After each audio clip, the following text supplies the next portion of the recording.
Hello नमस्कार दोस्तों, free digital study में आपका स्वागत है। आप पढ़ रहे हैं कक्षा 12वीं NCERT गणित, जिसमें आप अध्याय 1 संबंध एवं फलन की प्रश्नावली 1.4 की आज शुरुआत करेंगे।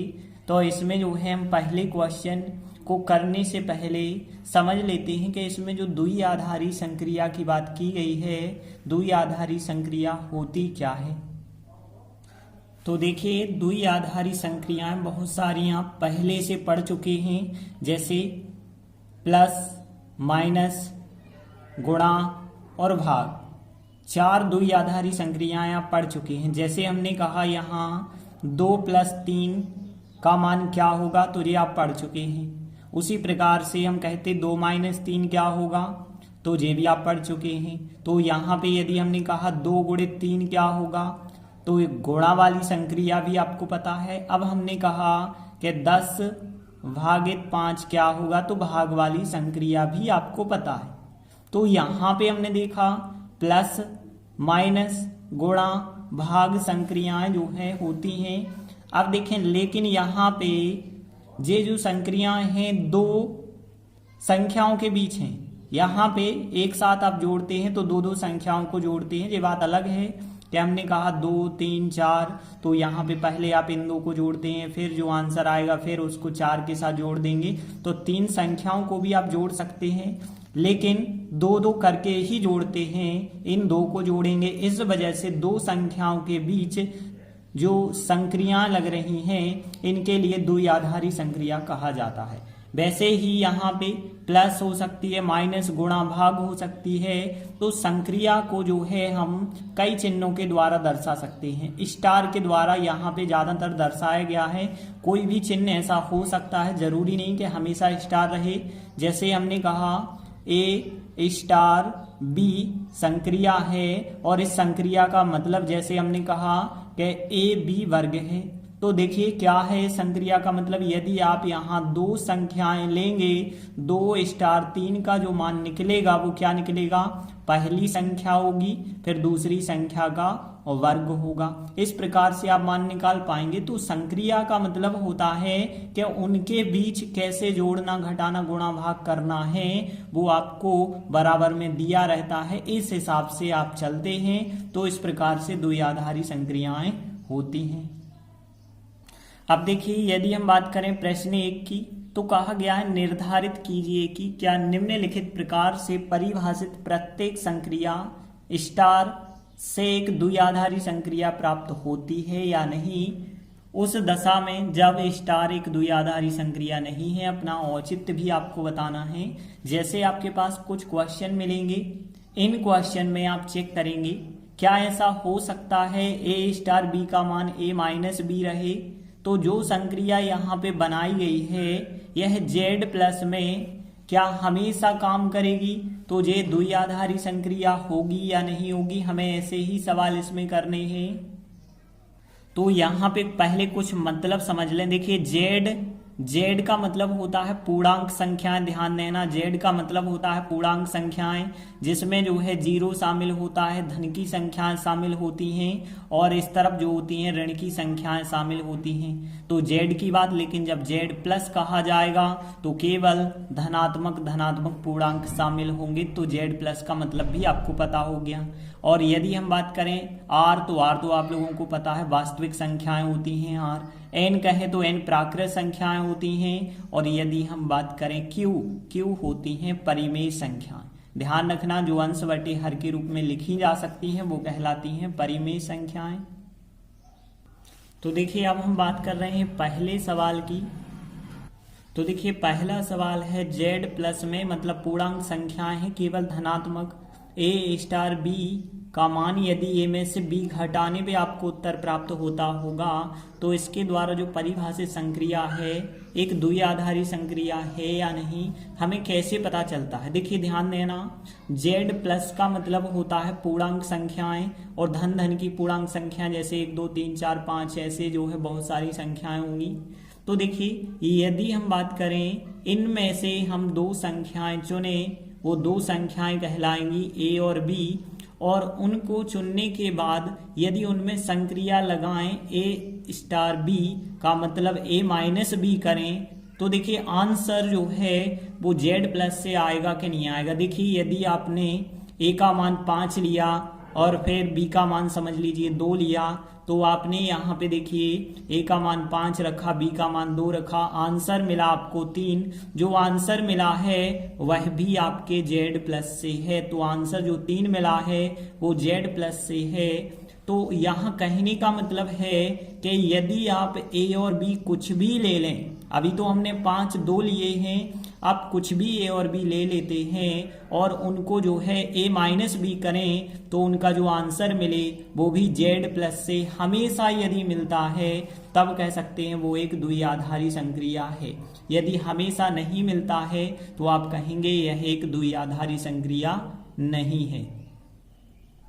तो देखिए हमने जैसे 5 स्टार 2 किया है तो आंसर जो 3 आया है वो जेड प्लस के अंतर्गत आया है। लेकिन अब हम यदि ऐसा करते 2 स्टार 3 का मान निकालते तो हमें पता है 2 में से 3 घटाना पड़ता, आंसर आता -1 और -1 तो जेड के अंतर्गत नहीं आता है, जेड प्लस के अंतर्गत, क्योंकि जेड प्लस का मतलब धनात्मक पूर्णांक है। तो यहीं पे तो गलत साबित हो जाता है कि ए और बी का मान कुछ भी नहीं लिया जा सकता है। मतलब हमेशा ऐसा नहीं होगा कि आंसर जो है वो जेड प्लस से हो जाए। कुछ एग्जाम्पल ऐसे भी होंगे जिनके लिए आंसर जेड प्लस से नहीं होगा, और यदि जेड प्लस से नहीं होता है तो हम कहेंगे यह एक द्विआधारी संक्रिया नहीं है। तो देखिए हम सीधा सा यही एग्जाम्पल बता देते हैं 2 3 का, कि 2 3 यदि हमने संख्याएं ली हैं तो यहाँ पे हमने यही बात लिखी कि यदि हम 2 और 3 दो संख्याएं जेड प्लस से लेते हैं और उनमें जो है अब हम क्या लगाते हैं, संक्रिया लगाते हैं। तो 2 स्टार 3 करते हैं और 2 स्टार 3, तो ए स्टार बी का मतलब है ए में से बी घटाना, तो 2 स्टार 3 का मतलब होगा 2 में से 3 घटाएंगे और 2 में से 3 घटाएंगे -1 आएगा, और -1 जो है लिखेंगे जेड प्लस के अंतर्गत नहीं आता है। अतः दी गई जो स्टार संक्रिया है वो एक द्विआधारी संक्रिया नहीं है। तो देखिए हमने लिखा आता है दी गई संक्रिया स्टार एक द्विआधारी संक्रिया नहीं है। तो देखिए हमें केवल सवाल में इतना बताना है कि द्विआधारी संक्रिया है या नहीं, तो हम एग्जाम्पल पे जाएंगे। हमेशा यदि आंसर भी उसी के अंतर्गत जाता होगा तो आप कहेंगे द्विआधारी संक्रिया है, लेकिन एक भी यदि आपका एग्जाम्पल ऐसा मिल जाए जो उसके अंतर्गत ना हो तो वो द्विआधारी संक्रिया नहीं होती है।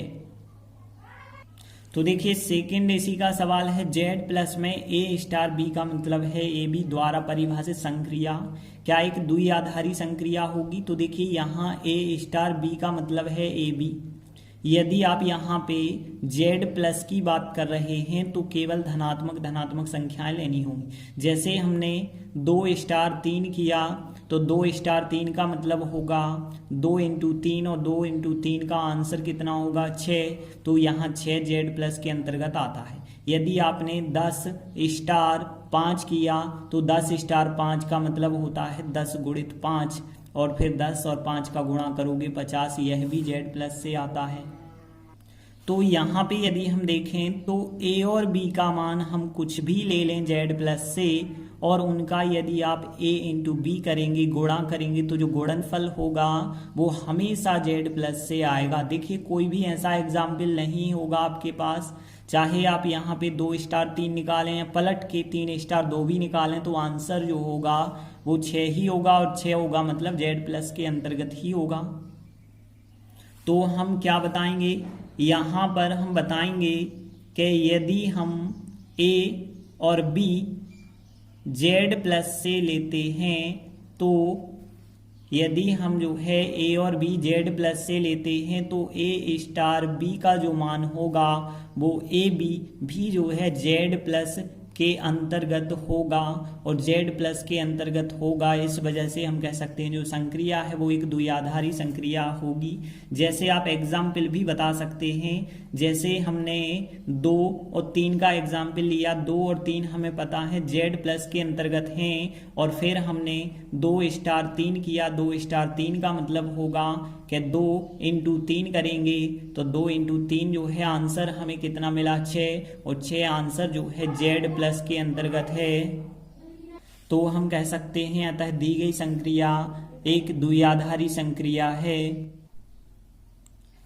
तो हमने लास्ट में लिखा अतः दी गई संक्रिया स्टार एक द्विआधारी संक्रिया है। देखते हैं तीसरा सवाल है इसी का। आर में, आर होती है वास्तविक संख्या। तो वास्तविक संख्याओं में सभी प्रकार की संख्याएं धनात्मक ऋणात्मक सब प्रकार की संख्याएं होती हैं। संक्रिया स्टार की बात हो रही है, ए स्टार बी का मतलब ए बी वर्ग है।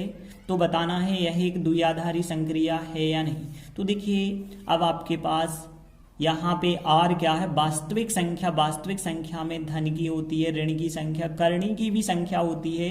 केवल क्या नहीं होती है, यहाँ पे ध्यान देना, वास्तविक संख्याओं में सभी प्रकार की संख्याएं होती हैं। केवल करणी के अंदर ऋणात्मक वाली संख्याएं छोड़ करके, करणी के अंदर ऋण की जो संख्याएं हैं वो वास्तविक नहीं होती हैं, वो काल्पनिक संख्याएं होती हैं।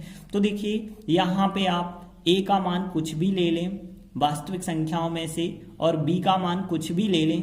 अब देखिए पहली संख्या और दूसरी संख्या का वर्ग करके यदि आप गुणा करते हैं तो वो हमेशा आर के अंतर्गत ही होगा। तो देखिए बिल्कुल हम यहाँ पे कोई भी एग्जाम्पल, जैसे हम 2 स्टार 3 का एग्जाम्पल लेते हैं तो 2 3 का वर्ग करेंगे पहली संख्या, फिर दूसरी संख्या का वर्ग करेंगे तो देखिए 2 आएगा, 3 का वर्ग 9 आएगा, 9 दूनी 18, 18 एक वास्तविक संख्या है क्योंकि धनात्मक ऋणात्मक करणी दशमलव सब प्रकार की संख्याएं इसके अंतर्गत होती हैं।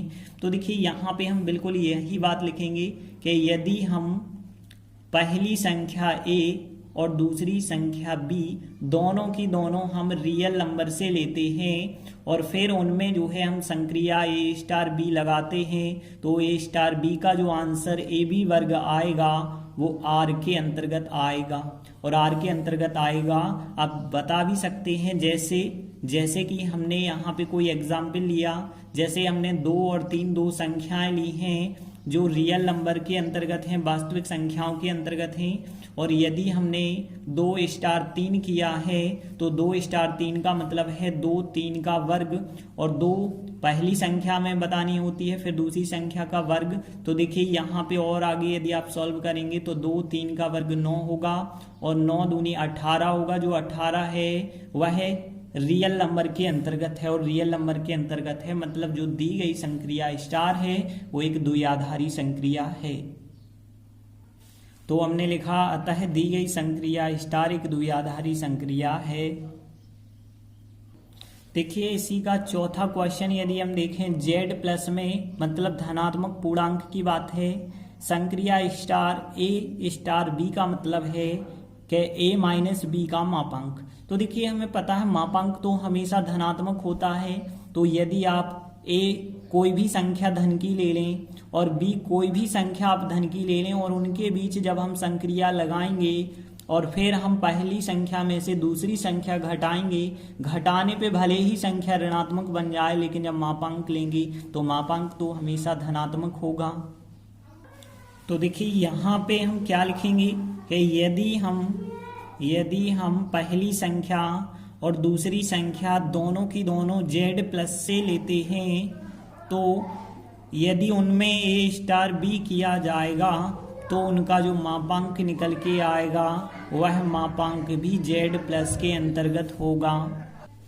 तो हम बताएंगे क्योंकि दो धनात्मक पूर्णांकों का अंतर जो होता है वो a माइनस बी का जो मापांक होगा वो हमेशा धनात्मक होगा। जैसे हम एग्जाम्पल भी यहाँ पे बता सकते हैं, जैसे हम 2 और 3 का एग्जाम्पल लेते हैं तो देखिए 2 और 3 दो संख्याएं हमने जेड प्लस से रखी हैं। अब देखिए अब हमने क्या किया है, इनमें संक्रिया लगाई तो 2 स्टार 3 करेंगे और 2 स्टार 3 तो ए स्टार बी का मतलब ए में से बी को घटाना है, तो 2 में से हम 3 को घटाएंगे, फिर मापांक लेंगे और देखिए 2 में से 3 को घटाने पे -1 और -1 का जो मापांक होगा +1 और +1 तो आपको पता है कि हमेशा वो जेड प्लस से ही रहेगा। तो हम कह सकते हैं कि जो स्टार संक्रिया है, दी गई स्टार संक्रिया एक द्विआधारी संक्रिया है। तो हमने लिखा आता है दी गई संक्रिया स्टार एक द्विआधारी संक्रिया है।